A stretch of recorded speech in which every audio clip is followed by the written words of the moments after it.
ವೀಕ್ಷಕರಿಗೆ ನಮಸ್ಕಾರ.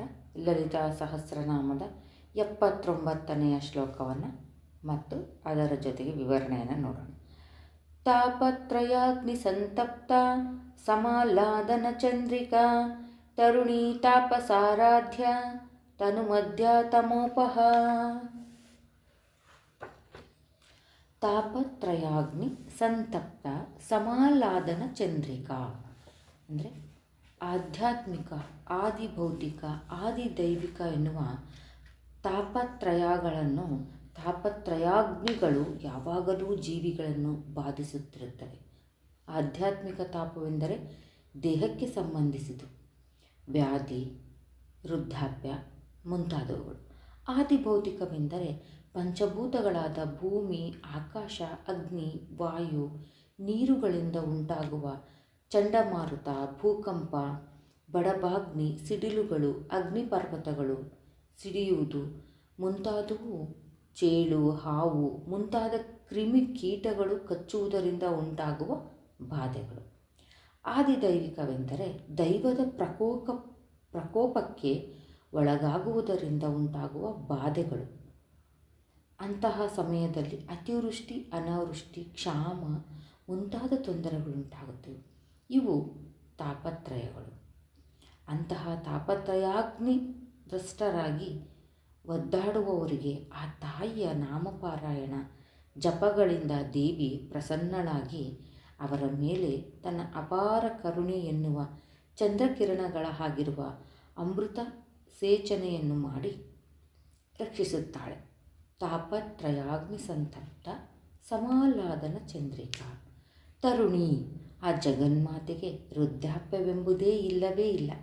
ಯಾರಿಗೆ ಮನಸ್ಸು ಯಾವಾಗಲೂ ನಿರ್ಮಲವಾಗಿ ತಾವು ಆಚರಿಸುವುದನ್ನು, ನಿಷ್ಕಪಟವಾಗಿಯೂ ಮಾತನಾಡುವುದನ್ನು, ನಿರ್ಭಯವಾಗಿ ಹೇಳುವಂತಹ ಆತ್ಮವಿಶ್ವಾಸವಿರುವುದೋ, ಯಾರು ಕೇವಲ ತಮ್ಮ ಸ್ವಾರ್ಥಕ್ಕಾಗಿ ಅಲ್ಲದೆ ಇತರರ ಶ್ರೇಯಸ್ಸನ್ನು ದೃಷ್ಟಿಯಲ್ಲಿಟ್ಟುಕೊಂಡು ವ್ಯವಹರಿಸುತ್ತಾರೋ, ನಿರ್ಮಲವಾದ ಕಿರುನಗೆ ಮನಸಾರೆ ನಗುವಂತಹವರನ್ನು ವಯಸ್ಸು ಏನೂ ಮಾಡಲಾರದು. ವೃದ್ಧಾಪ್ಯವೆನ್ನುವುದು ಅವರ ಬಳಿಗೆ ಬರುವುದೂ ಇಲ್ಲ. ಶರೀರದ ಪಟುತ್ವ ಕ್ಷೀಣಿಸಿದರೂ ಮಾನಸಿಕವಾಗಿ ಅವರು ತರುಣ ವಯಸ್ಕರೇ ಹೌದು. ಜಗನ್ಮಾತೆಯು ಸದಾಕಾಲವೂ ತರುಣ ವಯಸ್ಕರೇ. ಆಕೆ ಶ್ಯಾಮ. ವಯಸ್ಸು ಆದರೂ ಅವರಲ್ಲಿ ಸೌಂದರ್ಯ, ಮಾನಸಿಕಾನಂದ ಕಡಿಮೆಯಾದಂತಹ ಸ್ತ್ರೀಯರು ಶ್ಯಾಮ. ಅದರಿಂದ ದೇವಿಯನ್ನು ತರುಣಿ ಎಂದು ಸಹ ಕೀರ್ತಿಸಿದ್ದಾರೆ ವಶುನ್ಯಾದಿ ವಾಗ್ದೇವತೆಗಳು. ಅವರ ಮಾತು ತಪ್ಪಲ್ಲ. ತಾಪಸಾರಾಧ್ಯ. ನಿರಂತರ ತಪೋಧನರಾದವರ ಕೈಲಿ ಧ್ಯಾನಿಸಲ್ಪಡುತ್ತಾ, ಆರಾಧಿಸಲ್ಪಡುತ್ತಾ ಅರ್ಚನಾದಿಗಳನ್ನು ಮಾಡಿಸಿಕೊಳ್ಳುವ ತಾಯಿ ಶ್ರೀಮಾತೆ. ತನುಮಧ್ಯ. ಕಿರಿದಾದ ಸೊಂಟವನ್ನುಳ್ಳವಳು, ಅಂದರೆ ತೆಳ್ಳಗಿನ ಸೊಂಟವನ್ನು ಹೊಂದಿದ ಸ್ತ್ರೀ. ತೆಳ್ಳಗಿನ ಕಟಿ ಇದ್ದರೆ ಸ್ತ್ರೀಗೆ ಸೌಂದರ್ಯವನ್ನೀಯುತ್ತದೆ. ಆದರೆ ಸಂತಾನ ಪ್ರಾಪ್ತಿಯಾದ ಬಳಿಕ ವಯಸ್ಸು ಹೆಚ್ಚಿದಂತೆಲ್ಲ ಪ್ರತಿ ಹೆಣ್ಣಿಗೂ ಸೊಂಟ, ಹೊಟ್ಟೆಯ ಭಾಗಗಳು ಯಾವ ಮಾಯದಲ್ಲೋ ದಪ್ಪವಾಗಿ ಬಿಡುತ್ತದೆ. ಅದು ಸಹ ಸೌಂದರ್ಯ ಕುಂದೆಂದು ಶಸ್ತ್ರಚಿಕಿತ್ಸೆ, ವ್ಯಾಯಾಮ, ಉಪವಾಸ ಮುಂತಾದವುಗಳೆಲ್ಲ ಮಾಡಿ ಕಣ್ಣಲ್ಲಿಯೇ ಪ್ರಾಣವನ್ನಿಟ್ಟುಕೊಳ್ಳುವ ಅಗತ್ಯ ಇಲ್ಲ. ಯೌವನದಲ್ಲಿರುವ ಸ್ತ್ರೀಯ ಸೌಂದರ್ಯ ತನ್ನ ಪತಿಗಾಗಿ, ಮಾತೃಮೂರ್ತಿಯಾದ ಮೇಲೆ ಪ್ರೌಢ ಸ್ತ್ರೀಯಾಗಿ, ಆ ಸುಂದರ ರೂಪ ಮಕ್ಕಳ ತಾಯಿಯಾಗಿ, ಸ್ತ್ರೀಯ ಪರಿಪೂರ್ಣತೆಯ ಪ್ರತಿಬಿಂಬವಾಗಿ ಗೋಚರಿಸುತ್ತಾಳೆ. ಕೌಮಾರ ದಶೆಯಲ್ಲಿ ಜೀವನ ಕಲಿಸಿದ ಪಾಠಗಳಲ್ಲಿ ಬಹಳಷ್ಟು ಅಂಶಗಳನ್ನು ಮನದಟ್ಟು ಮಾಡಿಕೊಂಡು ಪರಿಪಕ್ವ ಮನಸ್ಕರಾಗಿ ಸುತ್ತಲಿನವರಿಗೆ ತಮ್ಮ ಅನುಭವ ವಿಶೇಷಗಳನ್ನು ಹಂಚುವ ಪ್ರೌಢ ದಶೆ ಅದು. ಈ ದಶೆಯಲ್ಲಿ ಸೊಂಟ ದಪ್ಪ, ಹೊಟ್ಟೆ ಗುಡಾಣ ಎಂದೆಲ್ಲ ಯೋಚಿಸಬೇಕಾದ ಅಗತ್ಯವಿಲ್ಲ.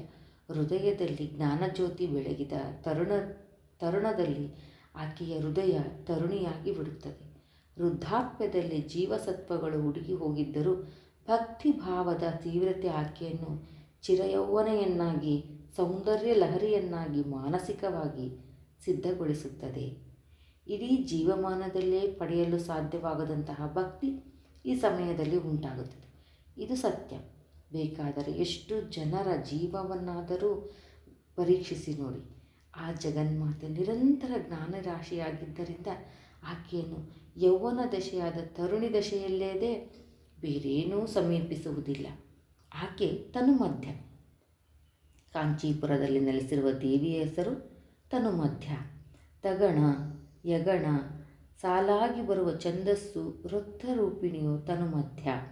ಈ ಛಂದೋಬದ್ಧ ವೃತ್ತದಲ್ಲಿ ಅಡಗಿರುವ ದೇವತಾ ಸ್ವರೂಪಿಣಿಯೇ ತನುಮಧ್ಯ.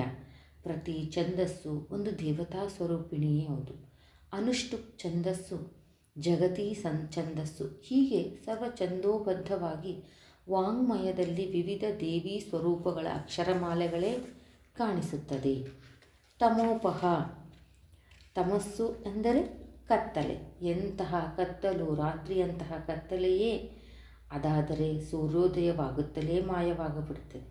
ಆದರೆ ಜಗನ್ಮಾತೆ ಸೂರ್ಯರೂಪಿಣಿಯಾಗಿ ಕಾಲರೂಪಿಣಿಯಾಗಿ ಉದಯಿಸಿ ಸಕಲ ಜೀವರಾಶಿಯ ತಮಸ್ಸನ್ನು ಹೋಗಲಾಡಿಸುತ್ತಾಳೆ. ಪ್ರತಿದಿನವೂ ರಾತ್ರಿಯ ಹೊತ್ತು ನಕ್ಷತ್ರಗಳು ಚಂದ್ರನ ಬೆಳಕು ಇಲ್ಲದಿದ್ದರೆ ಅದು ತಮಸ್ಸೇ ಅಲ್ಲವೇ? ಚಂದ್ರನು ಕ್ಷೀಣಿಸಿದ ಅಮಾವಾಸ್ಯೆಯ ರಾತ್ರಿ ಆಕಾಶದೆಡೆಗೆ ದೃಷ್ಟಿಯನ್ನು ನೆಟ್ಟಾಗ ಕೋಟ್ಯಾನುಕೋಟಿ ನಕ್ಷತ್ರಗಳು ಕಾಂತಿಪುಂಜಗಳಾಗಿ ಆ ಗಾಢ ತಮಸ್ಸನ್ನು ಓಡಿಸಲು ಯುಕ್ತವಾಗುತ್ತದೆ. ಆ ಗ್ರಹ ನಕ್ಷತ್ರ ರೂಪಿಣಿ ಶ್ರೀಮಾತೆ ಸಾಧಾರಣ ಕತ್ತಲೆಯನ್ನು ಹೊಡೆದೋಡಿಸುತ್ತಾಳೆ. ಇದು ನಮ್ಮ ಮನಸ್ಸುಗಳನ್ನಾವರಿಸುವ ಕಾಮ ಕ್ರೋಧ ಲೋಭ ಮೋಹ ಮದ ಮಾತ್ಸರ್ಯಗಳೆನ್ನುವ ಅಜ್ಞಾನ ಸಂಬಂಧವಾದ ತಮಸ್ಸನ್ನು ಹೇಗೆ ಹೊಡೆದೋಡಿಸುವುದು? ಮನಸ್ಸಿಗೆ ಸಂಬಂಧಿಸಿದ ತಮಸ್ಸನ್ನು ಯಾರೂ ಹೊಡೆದೋಡಿಸಬಲ್ಲರು. ಅದು ಮನಸ್ಸಿನೊಳಗೆ ಹೊಕ್ಕಿ ನೋಡುವ ಶಕ್ತಿ ಯಾರಿಗಿದೆ? ಆ ತಾಯಿಯ ನಾಮಕ್ಕೆ, ಆ ನಾಮೋಚ್ಚಾರಣೆಯಿಂದ ಉಂಟಾಗುವ ಶಬ್ದ ತರಂಗಗಳ ಪ್ರಕಾಶಕ್ಕೆ ಹೊರತು ಬೇರ್ಯಾರಿಗೂ.